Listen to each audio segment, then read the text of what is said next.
I am very pleased to have Robin Foote with us today from her home in Bellingham. So thank you, Robin, for being willing to join us and share some of your expertise. Robin has been a member with Keiretsu Forum for many years and has been angel investing through that time. She has an amazing background from her previous life in the corporate world, but currently she is the director on 6 different boards. One and probably the most prominent one that we know is Avalara, and she has been on that board since the early days with the angel funding. I did just see an article in GeekWire yesterday that they just announced better than reported quarterly Q1 earnings of 111 million. So kudos to that. In addition to that board that she sits on, she's also on the board of Canetta, Odonexus, PIA, ETA Holdings, and Saturna Trust. So she is going to be sharing with us some of the key things that she finds from the board director perspective on what she looks for in the CEO, how she helps support the CEO, and really what drives a good board of governors, a board of directors in her opinion. So with that, I'm going to stop my screen share, and I am going to allow Ms. Robin Foote to take over the meeting. So the floor is yours. But thank you, Brianna, very much. Claire, I owe you a big vote of thanks for no problem help in just reaching this point where I can actually speak. As you said, as Brianna said, this is definitely a director's perspective, and you're getting my opinions and my views from lengthy experience and quite a bit of it.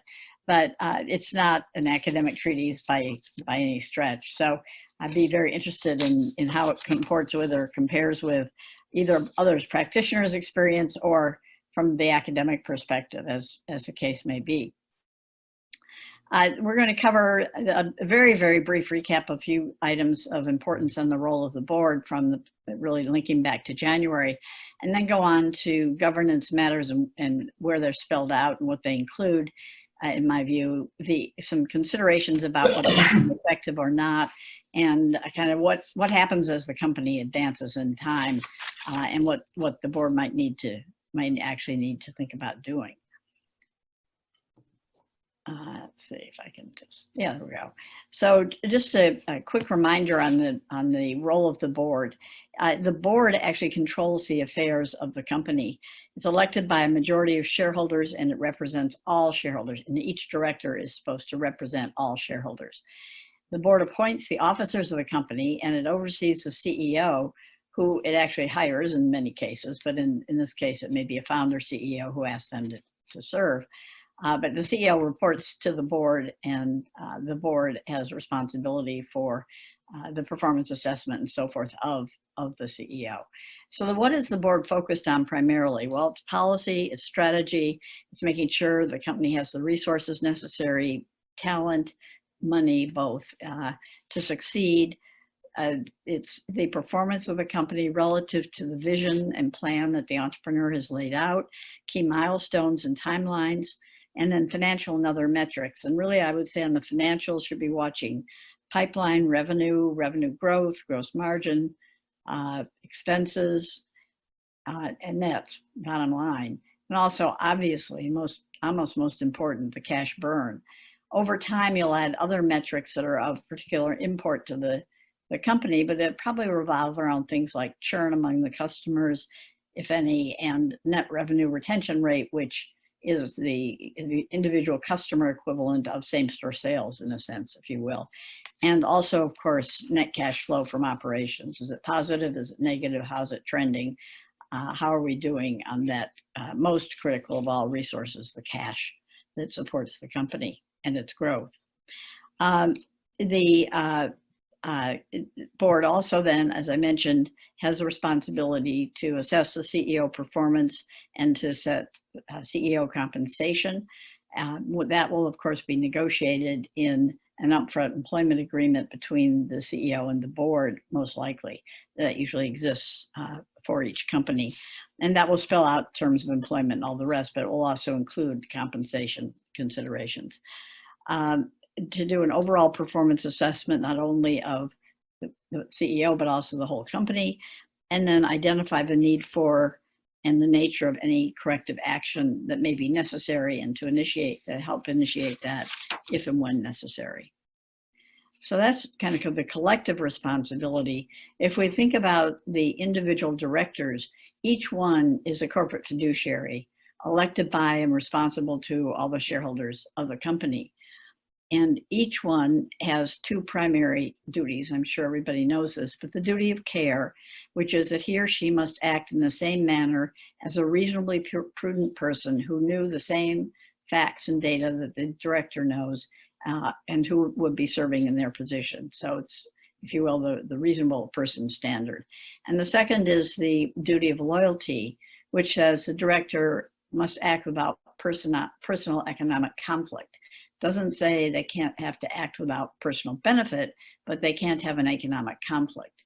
And to prevent a violation of this duty of loyalty, any fiduciary who wishes to make a self-interested transaction has to fully disclose the facts of that and what the conflict is and the nature of the details of the transaction that's proposed. And these need to be approved by a majority of disinterested directors or shareholders before that transaction is done. So there are really requirements around transparency and disclosure.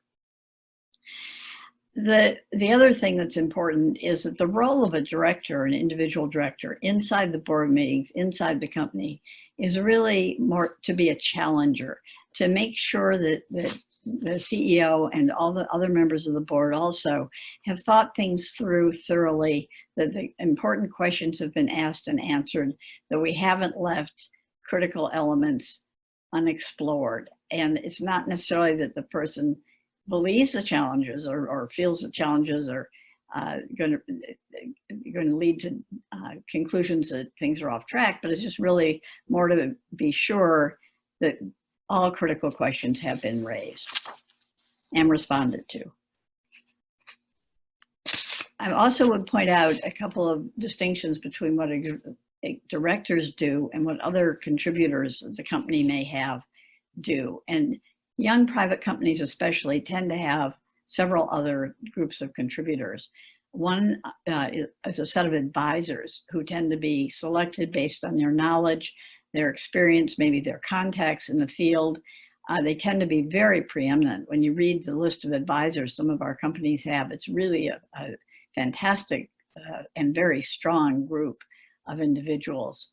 They have no formal role or responsibility typically, and they don't advise on any corporate or business matters, but they are available to the CEO for guidance if and when he needs it. Many companies also will appoint board observers. These will be individuals who may have raised their hand and expressed interest, may have done so through a substantial investment and want to be a little closer to the action on it, may have relevant experience and/or expertise to offer. The directors have to collectively approve their appointment and participation, and we'll cover this a little bit more in a moment. And then finally, executive leaders in the company or people heading key functions are often showcased as team members in the meetings, and they usually attend just for their presentations and then depart. But they are people that that the directors will interact with and want to do so and want to get to know. Now, all of these various parties will have signed non-disclosure agreements and agreed to keep all matters discussed at board meetings confidential. Beyond this, their particulars will vary widely, but in general, they're appointed by the CEO who drives the contact with them and the agendas for any meetings with them. They will offer information and opinions, but they don't make any binding corporate decisions.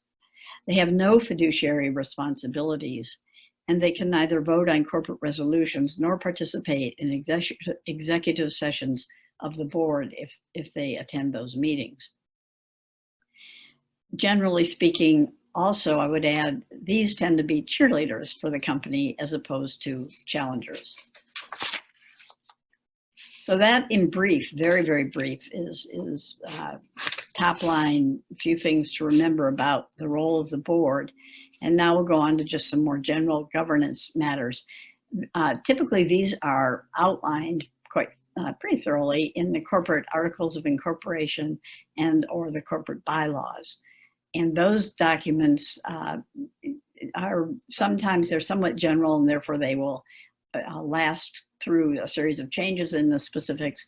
But at many times they're a little bit more specific, or certain elements are more specific, and they will need to be updated when and as the directors recommend changes in any specifics. But they tend to cover board size terms and any classification of the board into groups of directors who are undergo election at on different cycles. They will outline what proportion of votes, either just a simple majority or 2/3 majority or whatever, are required for director election or other types of decisions. They will often outline, either in general or more specific terms, the kinds of qualifications that a director ought to bring, and if there are classes, specific classes of shareholders represented by individual board members. Many times when you reach a point where you have multiple classes of shares, some of those classes, if not all, will have the right to have a specific director member of the board. They will talk about board committees or offices and roles that need to be appointed or otherwise executed by the board. They'll talk about corporate officers that the board needs to actually appoint and ratify. They'll talk about capitalization of the company, classes of equity, and numbers of shares of each type that are authorized. They will talk about any requirements for the annual meeting and acceptable for and other board meeting requirements, most often the number of sessions per year minimum, and the goals for individual director attendance at these meetings.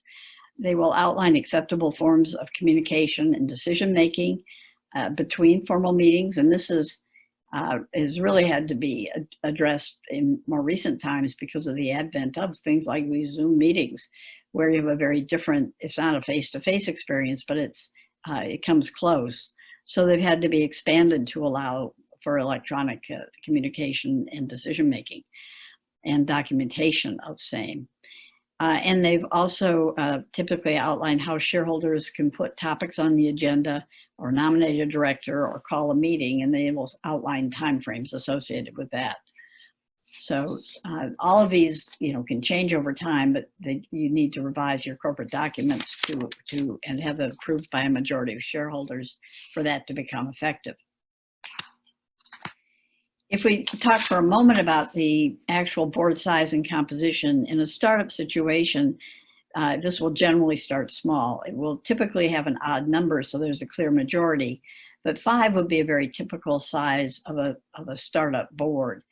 And it always includes the CEO, so it'd be CEO plus 4 members of the board. Now, if the CEO is a very large shareholder and a sole CEO's founder, entrepreneur, then the board may only be 3, but that is less common. If there are 2 founders, it would be very typical you'd have 5, because you'd need 3 more independent directors, or you'd want that. The directors typically of an early startup will serve until their resignation or replacement without having the formality of a defined 3 or 5 year term or what have you. But as the company grows, these elements will be formalized most typically. And also the company will tend to add additional directors in areas that they feel that would be beneficial to the company and to enhance the dialogue at the board meetings. And this will then also evolve into specifying director terms. Most often I'd say 3 years is what I've seen. And the directors may actually be split into more than one group, so that, say, if you have 3-year terms and 9 directors, 3 are elected each year for a 3-year term. And so every year there's an election, but you only are electing 3 directors, is an example. As I said before, the CEO is always a director. The members of the board want the director, want the CEO in the same rowboat with them. But other private company directors are typically selected because they fulfill one of several different criteria. First is that they're investors. And frankly, most companies compensate their directors with equity. So they become directors, but they become investors if they don't already have personal private funds at stake. I think it's most effective when the individual director nominees and individuals selected for young startups are actually have a stake, have a personal economic stake beside whatever they may be able to earn as a director of the company. It's my opinion. They may also be on because they have relevant experience or track record in the field that would be beneficial. And some may be on because they have a willingness to work and an ability to contribute in areas where a company cannot yet afford to hire an expert. That's a little less common, but I have seen that work and work effectively. You can't typically, certainly in a public company board, you can't pay someone cash to do consulting work for you and then be on your board. And it's a better practice not to pay, well, they don't have cash to pay anyway, but you wouldn't be able to earn cash in that capacity typically as a director.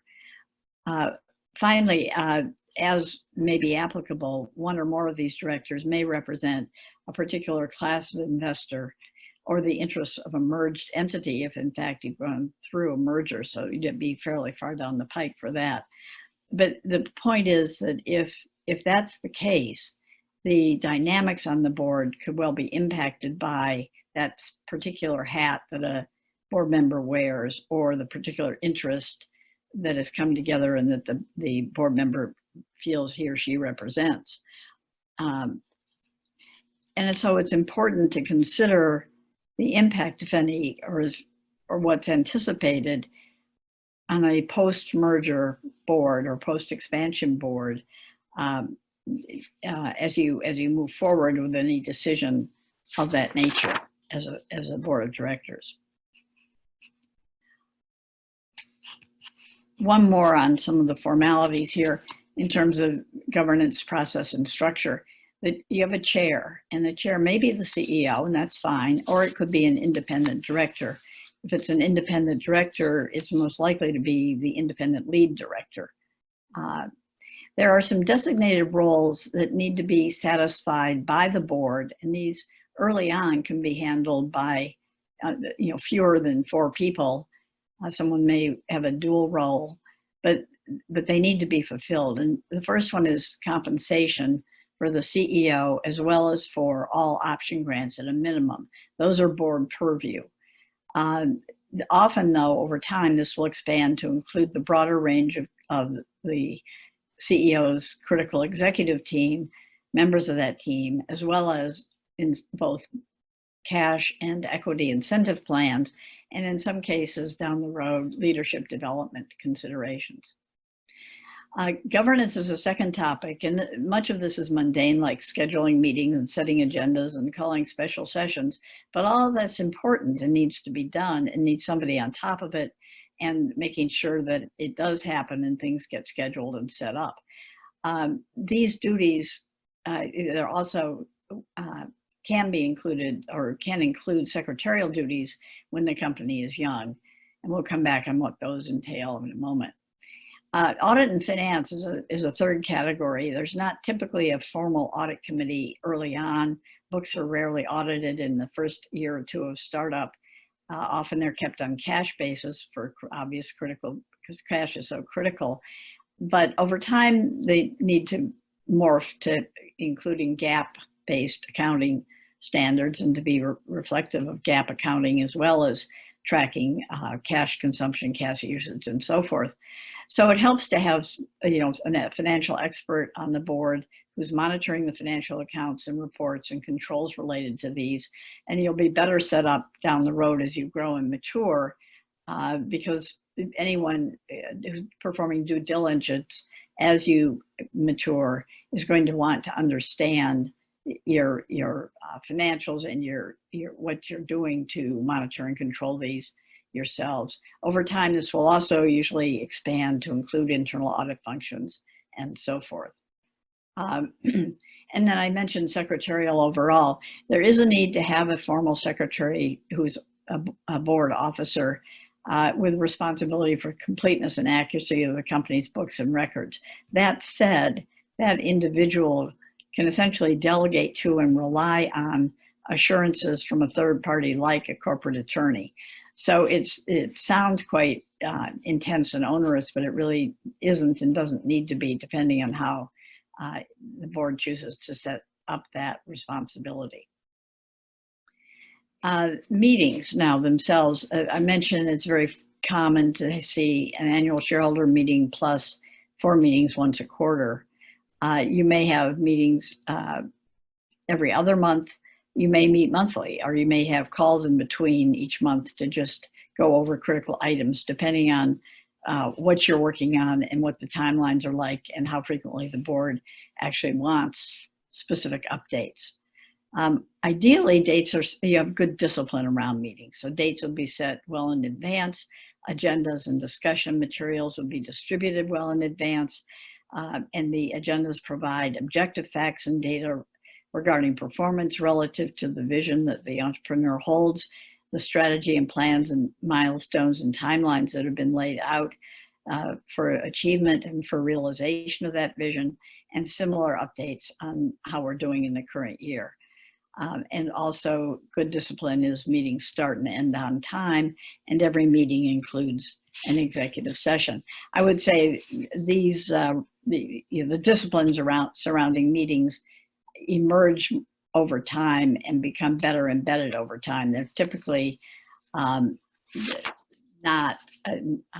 terribly well disciplined in the early years, or certainly the early cycle of meetings. Okay, let's move on to some of the considerations of what makes a board more or less effective. And I'm going to start with observations about what makes the overall board work more effectively. The most critical things I would observe are the relationships between the CEO and the board members, and the relationships among the individual board members themselves. And what matters are 3 things. The individual directors and CEO trust, respect, and like one another and work well together. Now, trust and respect are essential. Liking each other really can't be mandated, but it really helps if they do like each other and are able to work harmoniously. If directors are unafraid to challenge the CEO and the CEO welcomes tough questions, that really is beneficial to the company and to the air of candor and openness and honesty that is evidenced at the meetings. And finally, if the director's common interest in and commitment to company success trumps their parochial interest or any special class or group of investors they're representing, that is really important if the board is effective. I would add one other thing which can be helpful for a board, particularly with a young company, which is if the board holds a controlling interest and therefore it essentially has majority voting power, or can relatively easily amass majority voting power with 1 or 2 phone calls. You might not want that. In fact, you won't have this long term, but when the company is young and needs to make quick decisions, that can be very helpful. So moving further out on the limb, let me share with you my perspectives on what I would observe to be critical characteristics of successful chief executives, entrepreneurial executives. The first I would say is that he or she has a strong conviction about the vision and the direction for the company and where he or she wants to take it, and relentlessly leads the company with energy and purpose toward the longer term goals that he or she has expressed. The individual is also smart and understands the business inside and out. It's really studied the market and has a very good sense of it and its pulse, and hires people who are even smarter than he or she is and can help get him there. So there's kind of no sense I'm the leader and I'm the smartest and everybody else has to, nobody else can rival me in that. No, this is somebody who's very comfortable around smart people and wants people even smarter than himself or herself.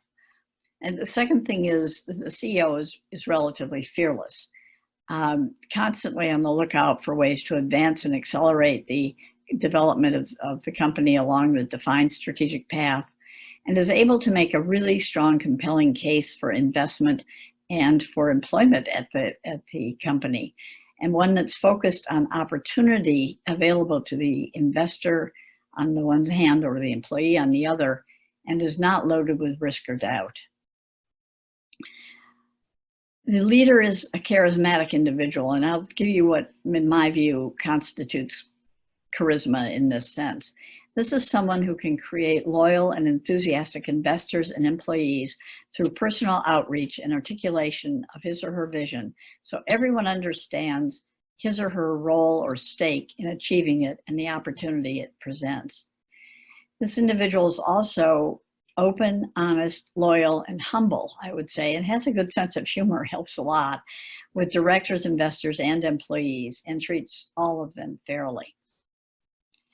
The CEO is also adaptable, knows the key drivers and metrics for the business, monitors performance against them, and is able to anticipate and acknowledge potential shortfalls or underperformance in such a manner that he or she can initiate timely corrective action and learn from these experiences. This is someone who is resilient, the WAMO, is a resilient individual, and a good listener. The person is open, objective, transparent, clear about what he or she believes, but willing to be challenged and actually eager to be challenged, and hears others out with little or no judgment. Now, let's look at what makes a director effective. The first is the director is well informed and makes an effort to be well informed, understands the market and looks at the market opportunity, looks at performance data and strategic proposals objectively, is prepared to challenge the CEO or fellow directors if warranted, in the sanctity of the boardroom at any rate. This individual can turn around and leave the boardroom and will become a corporate cheerleader without reservation. So outside the boardroom, you definitely aren't expressing reservation about the company, but inside you want to be raising the hard questions. The individual is thoughtful and respectful and listens objectively and speaks candidly in deliberations, offers constructive opinions and advice in a way that others can understand and accept. It's a critical thinker, someone who can look over the horizon and assist in identifying developmental opportunities and helping assess the best ways to achieve agreed on priorities.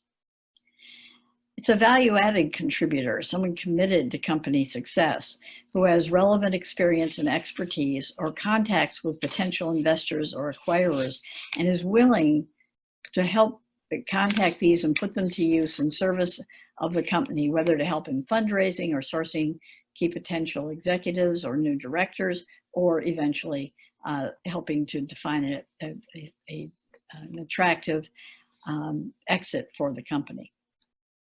This is someone who's very engaged as a director and prioritizes service as a director, makes service to the company an important priority in his or her life, and demonstrates this through attending the meetings and spending time and adding value through personal initiative and or monies invested initially and further over time. This is someone who is able to maintain the requisite focus on enduring policy and longer-term strategy and matters of overall corporate import, and stays out of operational issues in carrying out his or her fiduciary responsibilities. All of those operational issues are the CEO's and his teams, of course. Finally, the individual is faithful to the fiduciary role and is willing and able to put the shared corporate interests ahead of any parochial interest, and for the long term, not for a quick buck. So now let's kind of think about what the dynamics of a company might be and how that unfolds over time and what needs to be done. A company at any point is at a place in time. Today we are here, wherever here may be, and it's headed in some direction. And one of the things that the directors have a responsibility to do is to assess what track the company's on. Is it on a path and then time frame and with funding that leads us to conclude that it's on track to achieve its milestones and longer-term vision and be a successful large company over time? Or is it off track in some way and unlikely to achieve the milestones without some kind of corrective action being undertaken? And I would pause for a moment here and just ask all of you to reflect how you would assign credit or blame, if you will, to the CEO or to the fuller board based on where we are. So if we're on track to achieve everything, what proportion of credit would you give the CEO versus the board? And if the company's off track, how would you make those assignments? Just give that some thought. I'd be interested to hear from you later on your views. And if you ask, I'll share mine. So let's think about what might be some of the warning signs of danger. These are pretty self-evident and obvious, but let's just go through them. Performance shortfalls, particularly shortfalls in pipeline development, in revenue or revenue growth, or expenses, either of cost of goods sold or other operating expenses, in excess of plan, and thus losses larger than planned and a faster cash consumption than planned.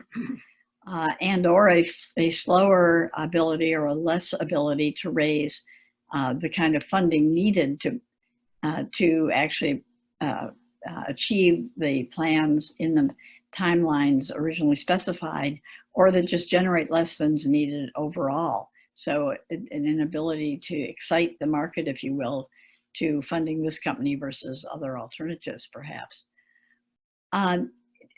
Any single red light on any one of these is a reason to dig deeper and to look longer. But what really becomes important is if there's chronic underperformance in multiple categories.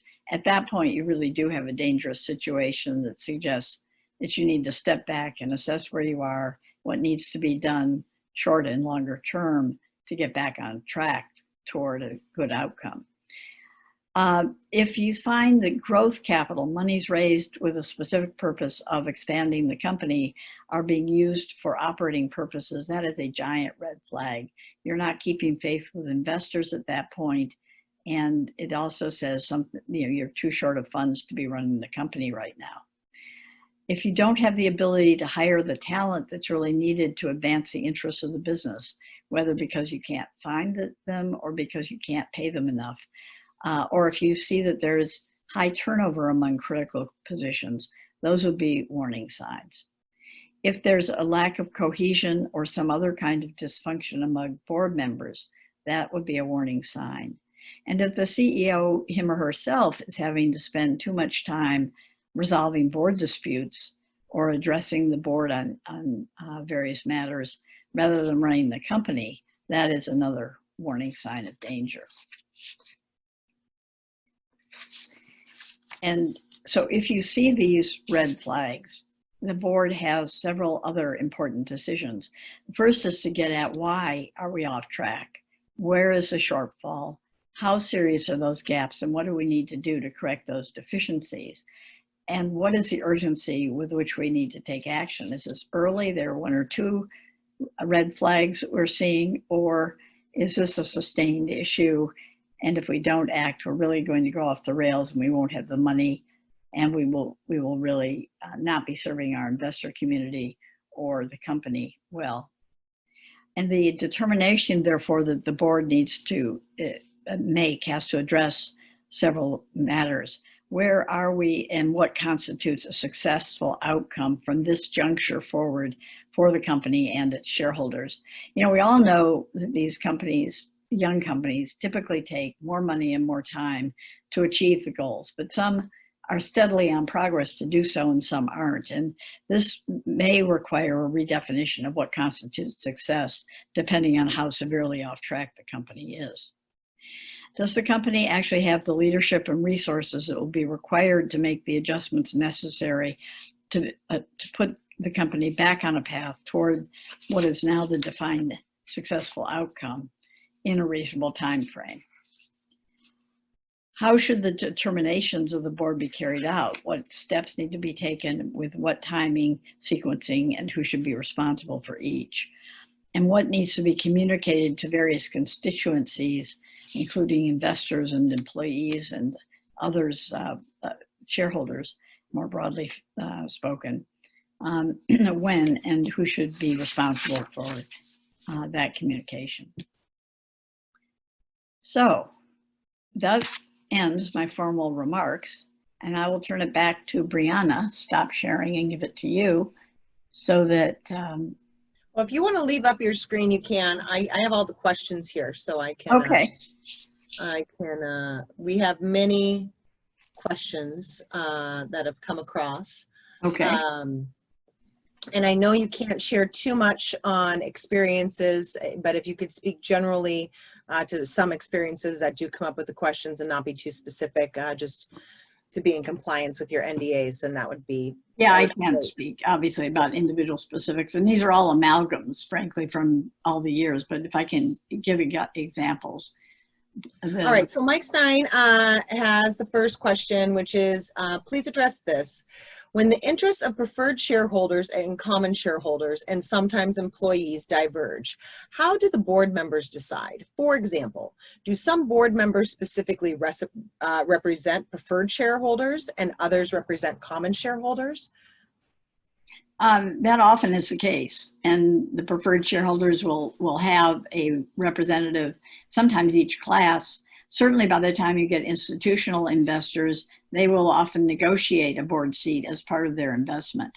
So there very often are representative board members for the various classes of preferred stock.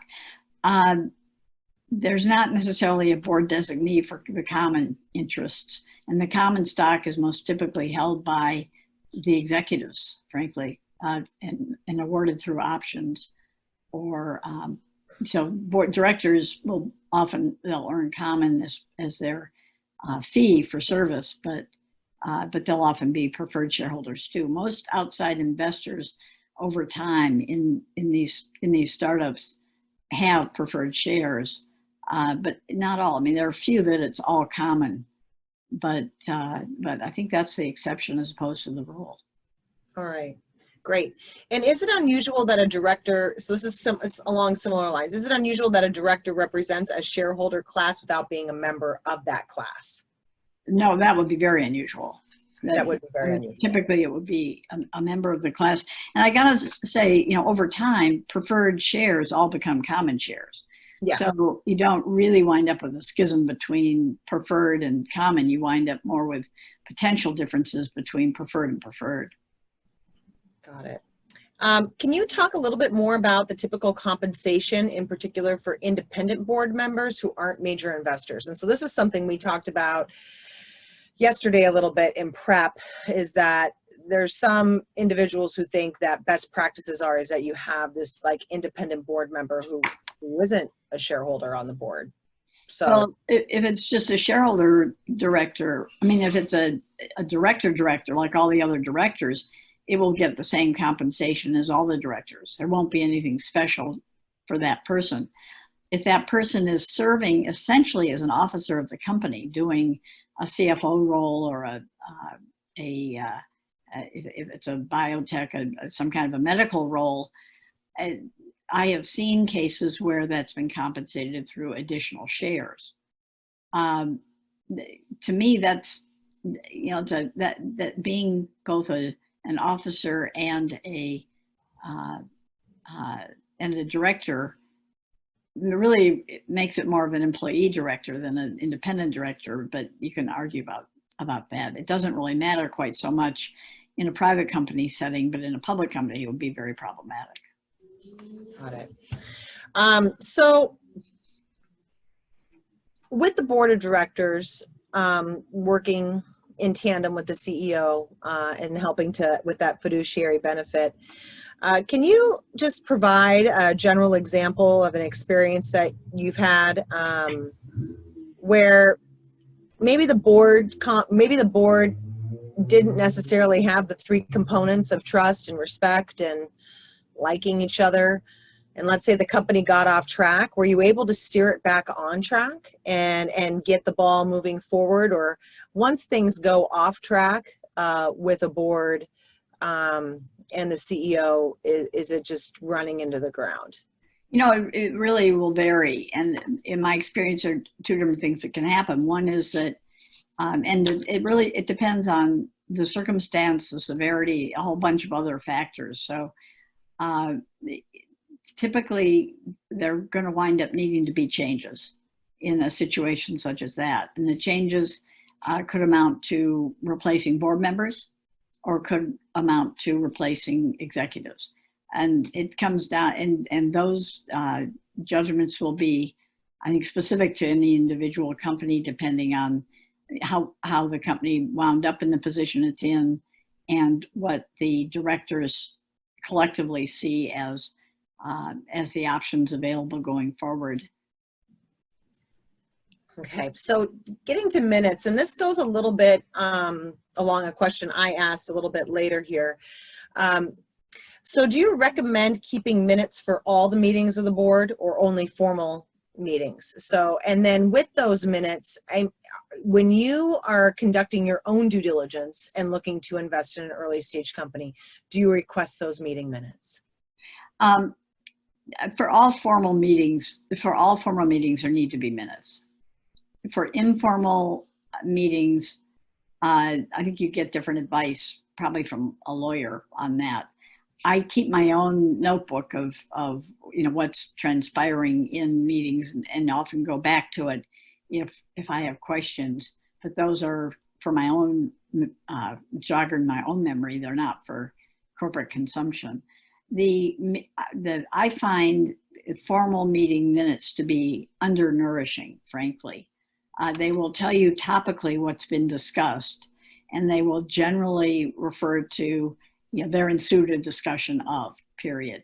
But they don't tell you in substance most often the nature or the nuances of pros and cons of a various course of action.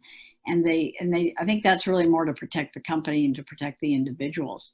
So I find them not sufficiently nourishing to obsess about, other than if I really want to see what was discussed and what was covered at various meetings. Okay. Do you have any tools that you've seen used to help simplify the meeting minutes, resolution, voting, or is it just typing them up? I don't know that there's any substitute for for typing them up and having them reviewed and approved. It's kind of protocol. Yeah. Okay. Yeah. All right.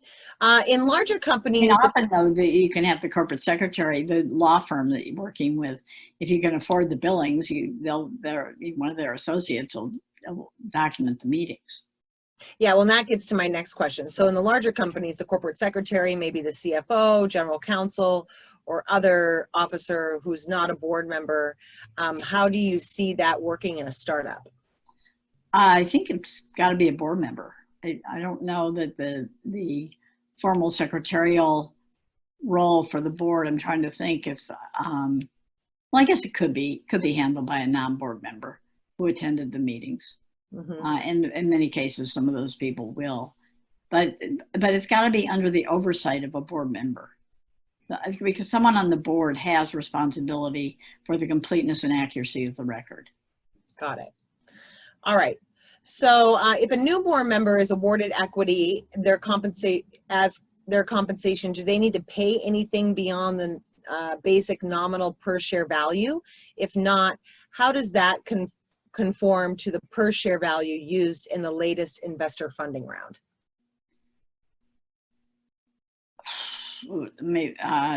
If a new board member joins, most typically what directors are awarded are options or warrants on stock, not outright stock ownership. And it will be granted at, like, let's say someone comes in January and the annual meeting's in June, that director would typically, and let's say there's an annual lump sum of 5,000 shares awarded. So this director, for the 6 months before the annual meeting, when it would be, if it's an annual renewal cycle, would get 2,500 warrants or options at most, I'm going to say at which price. Now, there's a problem using a price from a historical price currently, most typically. But in a private company setting, you may be able to do it at the retro. I'm sorry, I think I'm confusing two situations. I was going to say you may be able to do it retro to what the last options or warrants were granted at for the rest of the directors. For sure, what you can do, and I've seen this, I've had this actually done to me, you pick it up on the next issuance of the director shares, and you up the amount that individual gets by 2,500, and it's at the next price. That's the other way it's done. Okay, so we are at time, but I do have more questions. Robin, can you hang with us for 10 minutes more? And our attendees, if they need to drop off, they can, but I would like to try and get through some of these questions here. Okay. So can you elaborate on the executive session that ends every board meeting? One of our other board members on the East Coast was asking that. Yeah, executive session just means with no officers of the company. So sometimes the CEO starts in the meeting and then leaves it, but whatever else happens, you have no non-board member or officer of the company present. Even the secretary steps out, I believe, in executive session. And assuming there's a lead director, the lead director will carry the responsibility for making whatever notes may be appropriate for feedback to the CEO. No votes are taken during an executive session. There are no minutes kept during an executive session. It is private. And it's just an opportunity for the directors to discuss any issue that they may have in camera, so to speak. And you may adjourn the full board meeting, set up the executive session, look at each other and say, I don't have anything to you, and you go around the room, nobody has anything, so you adjourn. Or you may have the opposite experience where people really have matters of substance to raise and it goes on for a while. And so it all just depends. And then the lead director, as I say, has a responsibility for feeding back important, relevant information to the CEO. Can I just ask a question about that? Yeah. So this is Robert. I'm just wondering. So what if the chairman, though, is the CEO? You'd be doing that without the chair? Yeah. Okay. Thank you. The lead director would essentially take that role for that part. Okay. Thank you. All right. So do you find it good or necessary to have counsel attend the board of director meetings? I think it can be helpful if there are legal questions that are raised. Sometimes counsel is inside. It's an officer of the company is handling many of the counsel responsibilities and can carry a legal opinion and provide legal opinion. So I've seen it done both ways, and it's usually if counsel's present, it's because counsel has probably carrying the secretarial role and tends to document the meeting and be helpful in that regard. And if that responsibility has been brought in-house, then that individual is typically a senior officer of the company, the corporate counsel, and that person carries those responsibilities. Got it. All right. So Mark would like to know, what is the worst case scenarios and ways to avoid them, indemnification clause, for board members in the case that there is no D&O insurance available or possible? I'm sorry, what is the worst case? Scenarios or ways to avoid them. Yeah, ways to avoid an adverse finding on a lawsuit for a board of directors is to absolutely honor the fiduciary responsibilities. It's very hard for a court to find against directors if they have obeyed the duty of care and the duty of loyalty. If, however, there have been conflicts and and the director has not acted in good faith or has put parochial interest or personal economic benefit ahead of others and hasn't been called on it by fellow directors and hasn't been disciplined, that could leave you vulnerable. So you have your responsibility to look out not only for your own self-interest in that regard, but to make sure that others are honoring their responsibilities fully and forthrightly, or you could be as vulnerable as they are. If you're worried about it, you probably would want not to serve on that board. Okay. I think, depending if you trust the fellow board members. Okay. Yeah. So this question here, in early stage startup growth companies, how do you see the relationship between advisors who often receive options and directors?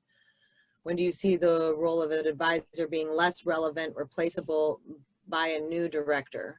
So I do believe you went over that. And those are the cheerleaders. The advisors really support the CEO and are the cheerleaders, and the directors have the fiduciary responsibility to the investors, correct? Well, and the advisors are opining on a field in which they are expert, and they bring gravitas and to the company by virtue of their association with it, and they often have some terrific contacts. So they have an important role. They very often receive options or warrants, but they don't get them annually. Typically, there's usually a one-time grant, and maybe occasionally in addition to it, but it's not like a regular compensation package, to my knowledge anyway, such as a director would normally have. And I won't say that every director is always, it's not always an annual thing. Sometimes it's a larger award that's good for 3 to 5 years, and it's only granted, periodically. It's not granted annually. So that really, those practices will vary a whole lot across companies. All right, and just lastly, I just wanted to touch on, because there was a few people who put up their opinions for on track, off track, and I just wanted to know yours. One statement was on track CEO 80%, board 20%, off track CEO 30%, board 70%. Another had the opinion of off track CEO 40%, board 60%. And another one said CEO 80%, board 20%. So I was just curious where you thought. Those are I'm well within those ranges. I guess I probably would be somewhere on track. Really, as I thought about it, is the entrepreneur the visionary and the executor, or is this a situation that has emerged out of a kind of a sorting out of an initial plan that didn't quite work, but it's been revised, and the board had a heavy hand in the revision. So it depends kind of how you got to where you are. But I was sort of in the 70% CEO, 30 board, or 60-40 for the on track. I tended to give the board, I could go as far as 50-50 on the off track. It really depends on how timely the identification of the need for revision in the plan is, and what the drivers of being off track are. But I would be somewhere in the board would probably have to take 30 to 50, probably 40 to 50, maybe even 40 to 60% on the off track, and the CEO the balance. But just my personal opinions. All right, and just so everyone knows, one final question here. What % of the company fully diluted equity is typically granted to a board member in your experience in the form of a stock option? And what is the typical vesting period you see for these grants? I haven't really seen it quantified as, because where it's annual over time, but you're also expanding shareholders, the denominator is constantly changing. I don't think it's been expressed on the annual situation as a percentage ownership of the company. And while I know a lot of executives, particularly in the early years, insist on a pay package that includes equity that is a certain proportion of total company equity, I I haven't seen director packages is as typically expressed that way. I think maybe when it's a multi-year grant, I might have seen one sized in that situation as a percentage of equity to vest a certain amount of ownership in individual directors. In fact, I think I have now that I think back on it. I honestly don't remember the percent, maybe between 0.5 and 1.5 somewhere. I mean, it was not like what executives are commanding for working at the company full time. Well, But that you really have, wraps you up know, our session. Pardon? So I thank you, Robin, for taking time on a beautiful Friday afternoon to share with us some of your knowledge and expertise. This topic is very important to us.